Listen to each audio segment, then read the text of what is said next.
m'appelle Pierre Compère, je suis consultant indépendant en charge de l'animation de ce colloque et je suis ravi de pouvoir vous accompagner aujourd'hui. Euh, c'est un colloque qu'on a souhaité et que notamment je pense à Valentine Busquet qui a été voilà, l'animatrice de la chaire et qui a beaucoup œuvré à la constitution de ce panel d'intervenants qu'on vous propose. On l'a voulu aussi tourner vers les animateurs des PTGE. Est-ce qu'il y a beaucoup d'animateurs de PTGE dans la salle? Est-ce qu'ils veulent bien se lever leurs mains? Ouais, donc une petite dizaine quand même. 1, 2, 3, 4, 5, 6, 7, 8. Ouais, une petite dizaine. Ouais, il y en a par là. Donc, on compte en particulier sur vous pour poser des questions et interagir avec nos intervenants, parce qu'encore une fois, un ensemble d'outils vous êtes présentés et on sera toujours curieux de savoir si vous êtes en capacité, en volonté de les appréhender dans votre quotidien. On aura notamment Romain et Coralie qui seront là pour être nos cobayes en quelque sorte et avec qui on va pouvoir échanger sur l'opportunité de ce qui a été présenté. Avant toute chose, on va quand même commencer par définir qu'est-ce que sont que ces projets territoriaux pour la gestion de l'eau et le dispositif, pourquoi on est arrivé à penser ce dispositif. Et donc, je vais demander à Arnaud Dunant du ministère de l'Agriculture et Sébastien Abric du ministère de la Transition agroécologique de me rejoindre. C'est pas du tout Marius Campisseron qui sera là, sauf erreur. Ou alors c'est une bonne surprise, parce qu'il se trouve que je la connais. Et salut Marius. Et ben voilà, parfait. Petite surprise déjà qui démarre. Marius, du coup, je te donne la parole pour que tu puisses nous expliquer en branchant ton micro. Merci. Alors, c'est avec grand plaisir, mais c'est Sébastien qui commence Bah voilà, et je passe j'ai tout juste bon. après. J'ai tout bon. Il est où le Sébastien du coup? Je suis là, je suis en visio également avec Parfait, Marius. ça je l'avais en tête. Donc Sébastien, je commence avec vous pour rappeler justement la démarche des PTGE et leur inscription dans on va dire, la prise en charge des questions de l'eau et notamment d'un point de vue quantitatif à l'échelle des territoires. Ok, mais écoutez, merci beaucoup. Merci aux organisateurs pour l'événement et l'invitation qui réunit de nombreuses personnes et que ça démontre encore une fois que le sujet est sensible et important et essentiel pour nos territoires. Alors moi, je vais commencer avant de vous présenter justement un petit peu ce que c'est qu'un PTGE à l'origine, même si je pense que beaucoup de monde dans la salle savent ce que c'est. Je vais commencer par vous partager 4 constats que j'ai notés. Le premier, c'est que la protection des eaux souterraines, mais également des eaux superficielles, ça constitue une priorité de la politique publique environnementale française et de l'Union européenne pour 3 raisons majeures. Déjà parce que l'eau provenant de ces 2 types de ressources sont très utilisées pour l'alimentation en eau potable, qu'elles fournissent un débit de base de nombreux fleuves et qu'enfin qu'elles servent de tampon, en tout cas d'éponge essentielle pour les zones humides et plus globalement pour les milieux aquatiques. Ça, c'est le premier constat. Le deuxième constat, c'est que l'évaluation de l'état quantitatif des eaux souterraines réalisée au titre de la directive 4 sur l'eau en 2025, donc les résultats ne sont pas encore publiés, pas encore sortis, mais laissent pressentir au mieux une stabilité de l'état quantitatif, mais dans certains bassins, la situation se dégrade. Donc les chiffres sortiront sans doute à la fin de l'année. Un troisième constat, et celui-ci est davantage prospectif, c'est que les 2 tiers des bassins versants présentent un déséquilibre quantitatif selon des estimations et d'après les récents travaux du Haut Commissariat au Plan qui ont été publiés notamment en juin, cette tendance devrait encore s'aggraver avec une réduction de moitié des débits des cours d'eau. Alors c'est toujours pareil, il y a une variabilité selon les bassins et à peu près 88% du territoire hexagonal en situation de tension sévère de 2030, notamment pendant la période estivale. Et enfin, ça a été mentionné, mais je le redis, les épisodes de sécheresse de 2022 et 2023 ont été marqués également par des sécheresses hivernales et complètement inédits par leur ampleur. Plus de 2000 communes avaient alors fait face à des tensions d'alimentation en eau potable. Donc voilà un petit peu les 4 constats que je souhaitais partager avec vous et qui démontrent qu'il faut qu'on avance sur cette gestion structurelle qui est indispensable et qui ne doit pas s'effacer au profit de la gestion conjoncturelle. Donc voilà un petit peu les constats dont je voulais vous présenter que je voulais vous présenter dans un premier temps.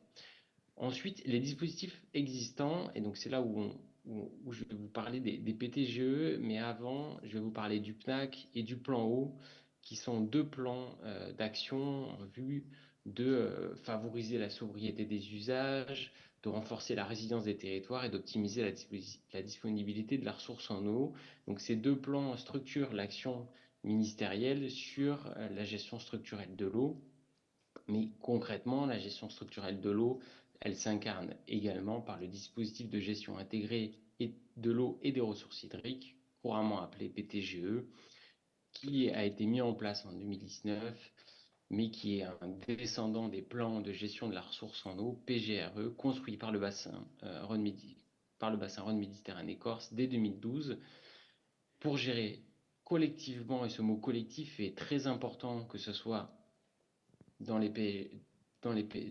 l'historique des PGRE, mais également dans les PTGE, pour gérer collectivement du coup cette ressource en eau sur les sous-bassins en déséquilibre chronique, donc avec une ressource qui ne permettait pas, en tout cas, de subvenir à tous les usages de l'eau des territoires en question. Donc, le gouvernement a souhaité, dans l'instruction du 7 mai 2019 sur les PTGE, les renforcer en intégrant les enjeux du changement climatique et de durabilité des activités économiques. Donc, issu d'une démarche globale et co-construite, donc vraiment collective, autour de la ressource en eau, ce dispositif vise à structurer un dialogue territorial afin de définir des actions ambitieuses et adaptées à chaque usager. Ce qui est intéressant dans les PTGE, c'est vraiment l'approche socio-économique via du coup ces scénarios qui sont identifiés. Et cette approche-là permet justement de définir un plan d'action qui réponde aux objectifs des volumes prélevables tout en garantissant une gestion équilibrée de la ressource en eau et une préservation des milieux aquatiques. Donc très concrètement, un PTGE, c'est quoi? C'est 4 phases successives. La première phase, c'est la phase de définition du périmètre et de la gouvernance de la démarche.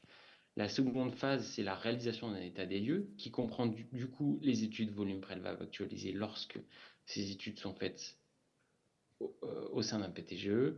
La troisième phase, c'est la co-construction de scénarios d'usage et d'un plan d'action associé. Et enfin, c'est la mise en œuvre et l'évaluation de ce plan d'action. Donc, cette démarche collective et chacune de ces phases sont vraiment essentielles. Et on voit, et d'ailleurs le récent rapport de l'IGED et du CGAER a mis en avant que notamment la première phase était peut-être un petit peu faite rapidement sur certains territoires, et ce qui explique aussi derrière des difficultés à élaborer, déjà à partager le constat des études volume prélevable, et ensuite à élaborer et à suivre et à mettre en œuvre les plans d'action qui en découlent. Bon, au-delà de ces PTGE, d'autres outils sont essentiels et complémentaires à cette démarche, et j'insiste parce que certes, le colloque est autour de cette démarche PTGE, mais il y a vraiment des outils satellites qui sont complètement essentiels, donc je ne suis même pas sûr qu'on peut les qualifier de satellites. Le premier, bien évidemment, c'est la mise en œuvre, enfin, c'est la définition d'un programme de retour à l'équilibre inscrit dans le SDAGE. OK. Le deuxième, c'est vraiment cette étude volume prélevable qui doit s'inscrire en tout cas préférentiellement dans un PTGE. Et peut-être le troisième outil connexe, c'est la mise en œuvre, en tout cas la mise en place d'un organisme unique de gestion collective, donc un EUGC qui permet justement de mettre en œuvre très concrètement les résultats et les conclusions et le plan d'action, en tout cas une partie du plan d'action définis par les PTGE. Donc, c'est des dispositifs en place, mais ces dispositifs, ils présentent quelques limites et difficultés. Ces limites et difficultés, on s'est attaché au cours de la dernière année, de l'année qui vient de s'écouler, à les identifier, les caractériser et les comprendre. Alors, je ne vais pas faire une liste exhaustive de toutes les difficultés que l'on a identifiées. Je vais en présenter 3 qui me semblent essentielles et structurantes. La première difficulté, c'est qu'on a une connaissance fragmentaire sur les forages et les volumes effectivement prélevés. Et en plus, cette connaissance, elle n'est pas adaptée aux besoins d'aujourd'hui de gestion infra-annuelle de la ressource en eau. Première difficulté. La seconde que l'on a identifiée, c'est qu'on a un cadre de méthode hétérogène et peu lisible pour les usagers qui ne donne que très peu de visibilité au final aux acteurs économiques usagers de l'eau. Et enfin, la troisième difficulté structurante, c'est qu'on a des dispositifs de gestion collective, peu mobilisés ou partiels, qui ne permettent pas une mise en place collective de ce bien commun qui est l'eau. Donc, on a effectivement les OEGC, mais pour les autres usagers, on a peu au final de dispositifs qui permettent une gestion collective et par exemple d'intégrer des nouveaux usagers dans cet objectif de partage de l'eau et pour ne pas aggraver aussi les tensions sur la ressource en eau. Bon, comme je l'ai dit, cette liste n'est pas exhaustive, mais elle donne une bonne idée des actions à réaliser à court terme pour faciliter le dialogue social, et ça c'est essentiel, à la définition d'actions ambitieuses autour du partage de la ressource en eau. Bon, face à ces difficultés, on a d'ores et déjà mis en place certaines choses. On peut parler du centre de ressources, mais je crois que Marie-Luce va en parler également, qui permet de partager des retours d'expérience, des supports pédagogiques et de suivre les démarches en cours. Ok. On aura même une présentation dédiée, juste après. Ouais, et enfin, peut-être une des actions les plus structurantes, justement, qui fait quoi, cette première difficulté autour de la connaissance, c'est vraiment des actions en cours et un travail conséquent d'amélioration du suivi des prélèvements, mais également des forages. Donc, qui s'appuie sur des territoires expérimentaux et qui vise du coup à appréhender comment on met en place la télérelève, à consolider le référentiel unifié des points de prélèvement dans la ressource en eau. C'est un point un peu technique, mais qui peut-être parle à certains d'entre vous et qui va permettre justement aux données de communiquer entre elles et d'avoir vraiment une visibilité assez exhaustive, en tout cas de où sont les prélèvements et sur quelles ressources en eau ils s'effectuent. Et enfin, c'est la consolidation en cours, donc en partenariat avec le PRGM, du portail national d'accès aux données sur les eaux souterraines. Donc au final, ces travaux-là sur la connaissance des prélèvements, en tout cas, c'est des travaux structurants et indispensables à une répartition, en tout cas concertée, juste et équitable de la ressource disponible. Et il y a une satisfaction également des besoins naturels, des besoins des milieux naturels, pardon, et des filières économiques. Donc voilà en quelques mots d'introduction, pour ne pas faire plus long.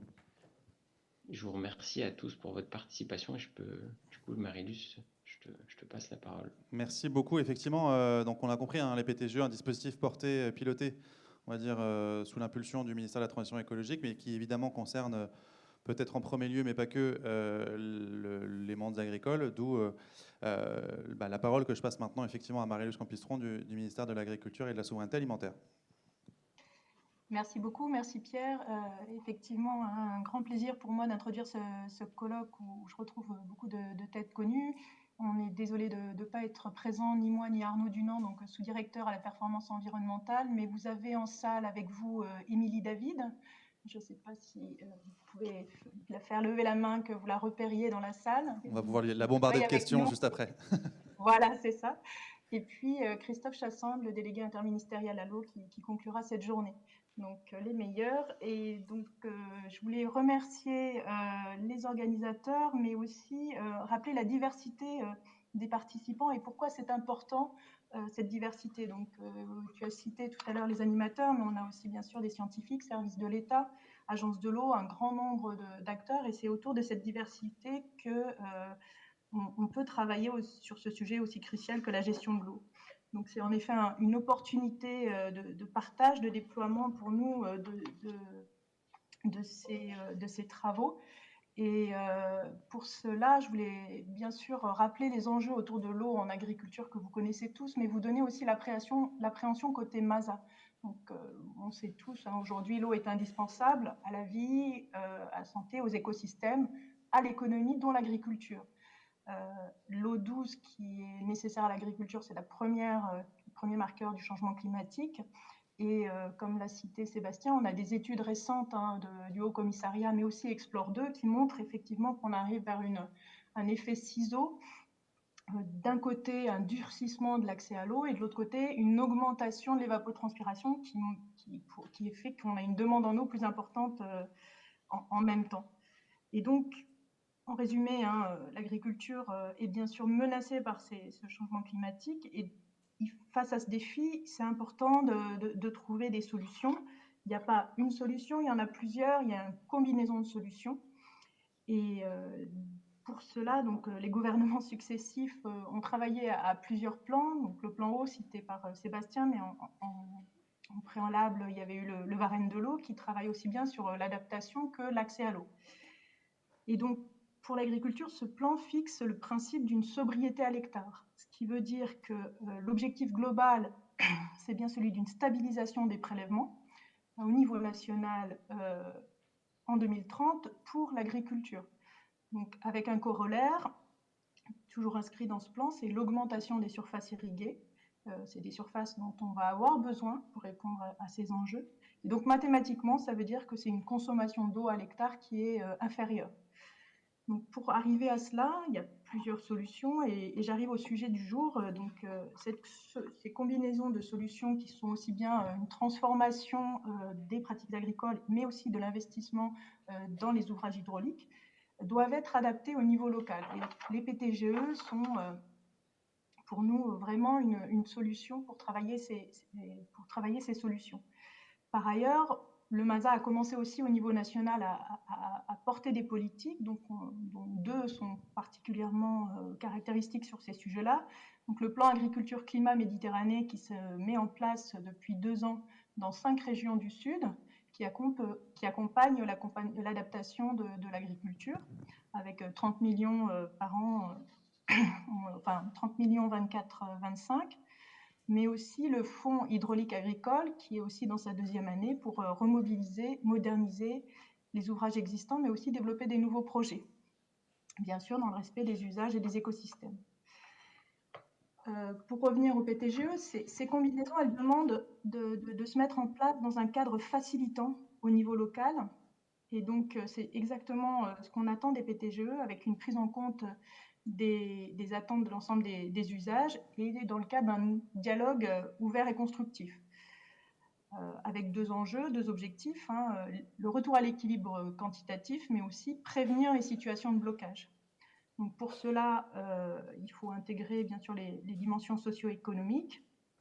Et au cours du temps et de la mise en place de ces PTGE, on se rend compte qu'il y a des choses qui doivent être améliorées, donc des guides, centres ressources, dont vous allez parler juste derrière.